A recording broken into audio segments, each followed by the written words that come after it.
only pressing because I know, like, got a little name right now, so it's cool to go at them right now because they got names right now. So it's cool to, you know, try to bully the bully. These definitely broke. Or be advised that Devin is being sent to do bodily harm as close to death as he can possibly go for all the disrespect he done did to the sport, to Devin Haney, the family, and the coach. Gervonta Davis has lashed out at Bill Haney following the dispute over the Devin Haney fight agreement, which quickly escalated into a tense and very public clash. Nah, I want your boss. Yeah, I'm gonna get Lil Homie too. The other Lil Homie. He keep running at the mouth too. You know who I'm talking to. Tell that to holler at the that's really. Tell that nigga to do that. I'm off. I'm not talking no more about it. If they want to make the fight happen, tell them niggas that they know what to do. They know who to call. What began as routine discussion about a potential matchup has now crossed into a personal matter. Bill Haney is presenting the situation as straightforward, urging for Tank and Devin to face each other, while suggesting there is no valid reason for Gervonta to hold back. However, Tank has not stayed silent under that pressure, responding with intensity that elevates the situation beyond a typical boxing conversation. So you the boss, but you're not the boss. But I don't know who to talk to, but I know who to talk to. Man, if you don't knock it off, you know what happened. You know you got the call, and you know you turned it down. You dig? Now you saying call somebody, but we don't know who the person to call, but you the boss. If you don't knock it off. And you know who I'm talking to. You. The discussion around the agreement is what has raised the stakes in this situation. It has moved beyond online exchanges, with both camps now disputing authority, financial details, conditions, and who is genuinely committed to making the bout happen. Bill is positioning Team Haney as fully prepared to proceed immediately, while Tank is emphasizing that he will not be forced into accepting terms set by others, which has drawn strong attention from fans. Devin is aiming for the most significant fight of his career, as Bill continues to push forward and Tank reacts in a way that reflects his frustration over the situation. The dude ain't coming over here. Got the call. Been served. You've been put on notice. This is the Devin Haney era, and we're no longer being ambiguous. We're not talking in third person. Devin is the youngest boss in the game. And that's how this thing is going. And just hope that, you know what I mean, old boy comes to his senses. Offer still stands. Bill Haney reached out directly to Gervonta Davis with a message stating that Al Heyman is already supportive of him, urging them to handle business, while advising Tank to stay focused on training and avoid disrupting negotiations. The intent behind that message was to steady the situation before it escalated publicly, emphasizing that the deal was already in motion and should not be complicated by unnecessary conflict. At the same time, it introduced added pressure by suggesting the fight could be finalized if neither side allowed ego or demands to interfere. The focus then shifted to a key issue, as both Bill and Devin Haney made it clear they would not agree to any rehydration clause. While Tank's team proposed specific weight-related conditions, the Haneys firmly rejected them, insisting the contest must remain fair without draining Devin or placing limitations that could impact performance. Bill stated that if the fight happens at 135 or 140, both fighters should enter at full strength without restrictions, a stance Devin openly supported. This disagreement intensified the talks, turning the situation into more than just financial negotiations, with control becoming a central factor.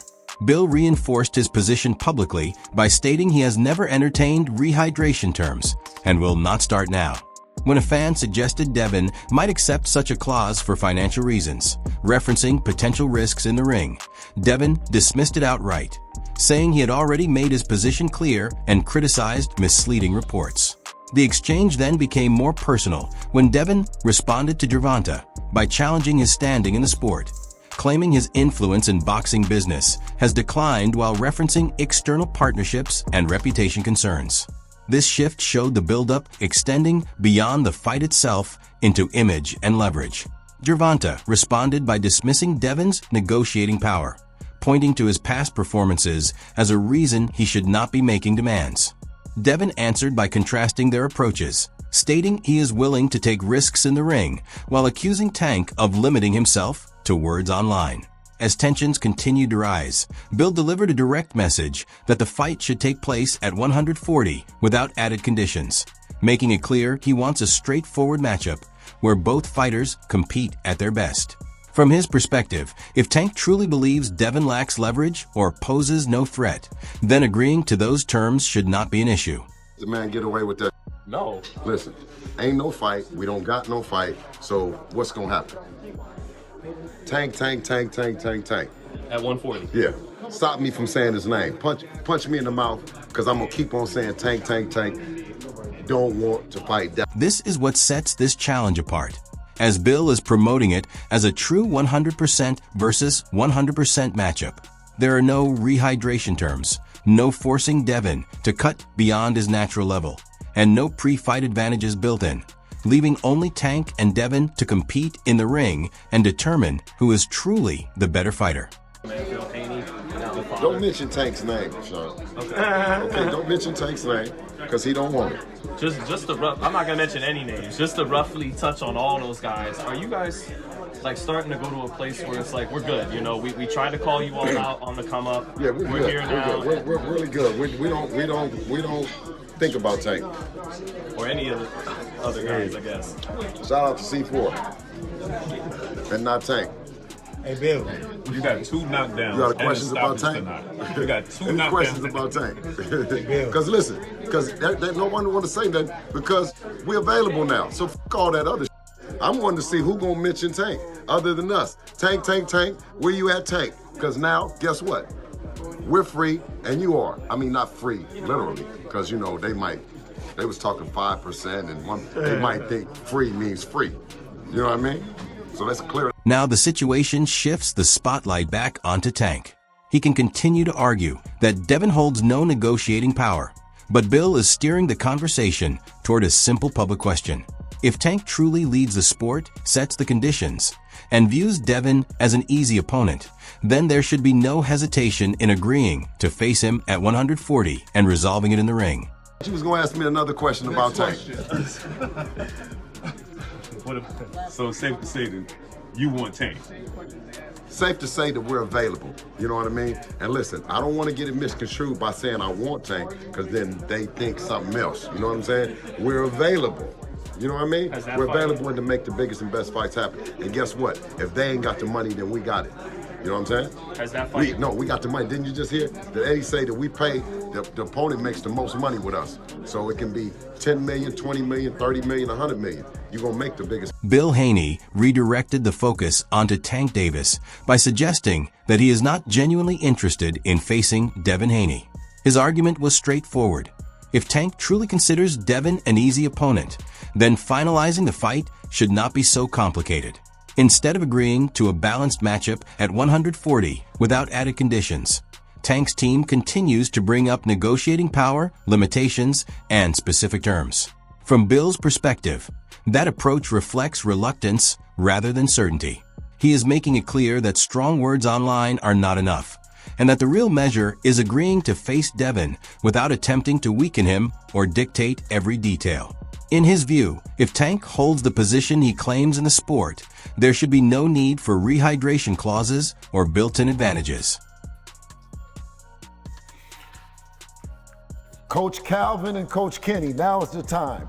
You can come over here and join the winning side because we still working and we still winning. 33-0. Now guess what? What? You know that Range Rover I got out there, Deb just got that for me. And the last. Come on, man, we is big business over here. If Tank don't want to be a part of it, man, Coach Calvin and Kenny, they at least can keep working. Hello? Yeah, that's what an Oakland player gonna do. He gonna give him an opportunity. Now, if Tank's still in the business, then let's get it on. He's on the list. He's like at the top of the month. But if he ain't working, and I think Coach Kenny said he was into celebrity boxing. Now, Y'all might need to bring me in on that, though, because y'all in that celebrity. You against Coach Kenny? Bernie the boxer shared his reaction to Gervonta Davis mentioning Devin Haney, viewing it as a sign that the matchup is becoming more realistic. He pointed out that Tank does not usually bring up an opponent without purpose. So speaking on Devin directly suggests that serious discussions may already be happening behind closed doors. At the same time, he recognized why attention is now on the finer details, since mentioning a fight is different from finalizing it under balanced conditions. This is where the disagreement becomes clear, with Devin and Bill Haney pushing for a bout at 140 without rehydration terms or added limitations, while Tank presents himself as the side with control and little need to concede anything. Bernie described the situation as a struggle over authority, with Tank seeking to dictate terms and the Haneys aiming for equal conditions, while fans are simply waiting for both sides to move past the talk and make it official. In his view, the stakes are already too high for continued delays, and if Tank is serious about facing Devin, then the agreement should reflect that intent. We seeing that Tank Davis has interest in wanting to scoop that fight up and steal that fight from Shakur Stevenson and getting Devin Haney to fight next. He says he wants to fight Big Nose next on the social media. That's what Tank said? Yeah. Oh. Well, yeah, I don't really think that's a good look for the kid, being that, you know, all the talks that's been happening, you know, everything that's been said. So no, I don't think that's a good look on them. And, you know, they looking to try to find anything to go against them, you know. So, you know, Devin had his time on that side, you know, but he made the comeback. So now everybody's on Devin now, you know. And Shakur, you know, still, they hate him, you know, because he's so good, you know. They hate him because he's so. According to the Fanon International Boxing Channel, Gervonta Davis mentioning Devin Haney does not mean the fight is finalized. The key concerns remain the agreement itself, along with the weight and overall conditions. Tank is presenting himself as the side with control, while Bill and Devin Haney are advocating for a balanced matchup at 140 without rehydration terms or added restrictions, which is what makes the situation more complex. Gervonta Davis calls out Devin Haney to fight next for the welterweight title, the WBO welterweight title. Devin Haney has got to be the luckiest man on planet Earth. Sometimes dumb luck and I'm just lying about dumb luck, man. Hard work pays off. And all that trolling and all of that that Devin Haney and Bill Haney have done over the years has gotten them their biggest payday that they could possibly have at the time where they needed the absolute most. So, hey, man, my hat goes off to Bill Haney. I have to tell you, man, the reason that this fight is taking place, if it takes place, you know, it's got to get finished, and I got to credit Bill Haney. I get on Bill Haney's neck a lot, but to antagonize and put yourself into the position of being a heel, and to have Gervonta Davis in a situation where Gervonta Davis is like, look, man, I'm about to steal Shakur Stevenson's food, and I'm about to make this division and these people do what I want them to do. And to be right there for that, oh man, hat goes off to him, man. My hat goes off. Fanon's view is that each side is attempting to shape the narrative. Tank is emphasizing that Devin has no authority over the conditions, while the Haneys are presenting it as Gervonta only being willing to proceed if he can set limits on Devin before they ever enter the ring. I'll tell you specifically, man, what I mean by that. Look, Gervonta Davis had a fight with Floyd Schofield that he's ordered to do, right? For the WBA 135-pound title. Instead of fighting Floyd Schofield for the 135-pound title, he's going to move up 2 weight classes and fight for the WBO title. And do it against a guy that I have to, after I thought for a while, I'm like, Gervonta is doing a very smart thing here, because the biggest fight that Gervonta Davis can make right now is probably Devin Haney. And let me tell you why I say that. Because they got a history. They've got that sparring tape where those guys fought. And they said that Devin Haney got the best of Gervonta Davis in spots, or Bill Haney won what did he win, $20,000 or something, a large amount of money for that. And Gervonta Davis says, that he was hanging out or just got off a plane. You also have Adrian Brawner in the mix of that, and you have Adrian Brawner back in the mix now, out on the internet, right? So that story all the way connects. Tank Davis's trainer, Kenny Ellis, along with Corey Spinks, shared their thoughts on a potential matchup with Devin Haney, and their discussion added to the sense that the fight is being taken seriously. Ellis viewed it from Tank's perspective, acknowledging Devin's advantages in size, reach, movement, and ring awareness, but emphasizing that Tank possesses the kind of power capable of ending a fight instantly. Because of that, he did not express concern about the matchup, believing Devin could have success over portions of the contest, but a single opening could quickly shift everything. Spinks approached it as a technical contest, explaining that Devin's best approach would be to remain disciplined, manage distance, rely on his jab, and avoid being drawn into Tank's preferred exchanges. However, he also noted that executing that plan is challenging, given Tank's patience and ability to wait, analyze, and capitalize the moment an opponent makes even a minor mistake. What do you think about Devin saying that Tank's an underachiever? Nah. That's crazy talk?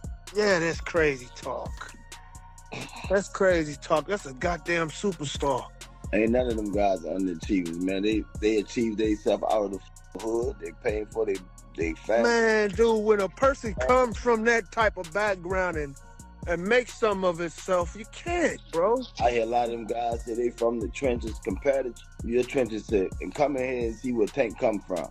You're going to have a whole different thought about it. Floyd Schofield added his voice to the discussion with a message directed at both Gervonta Davis and Devin Haney, bringing another layer of attention to the situation. As Tank and Devin continue to go back and forth over contracts, weight conditions, negotiating power, and rehydration terms, Schofield made it clear that he remains part of the picture. From his perspective, the focus on a potential Tank versus Devin matchup should not mean that other fighters in the division are expected to stay on the sidelines.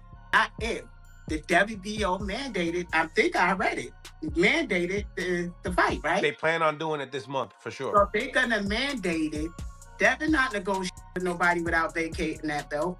Right, vacating it, yeah. But right. That's a big payday, right? So what I'm saying is that's smoke and mirrors. Right now, that's just speculation. So you don't think it'll happen? Has it happened any other time they was talking? I don't think so. No. Nah, let's just deal with fact, because anybody could speculate. Has it happened in 4 or 5 years since they've been talking and beefing and going back and forth? Has it happened? We've been at this point before. So we gotta look at the differences, right? In the beginning, Gervonta and Shakur were talking.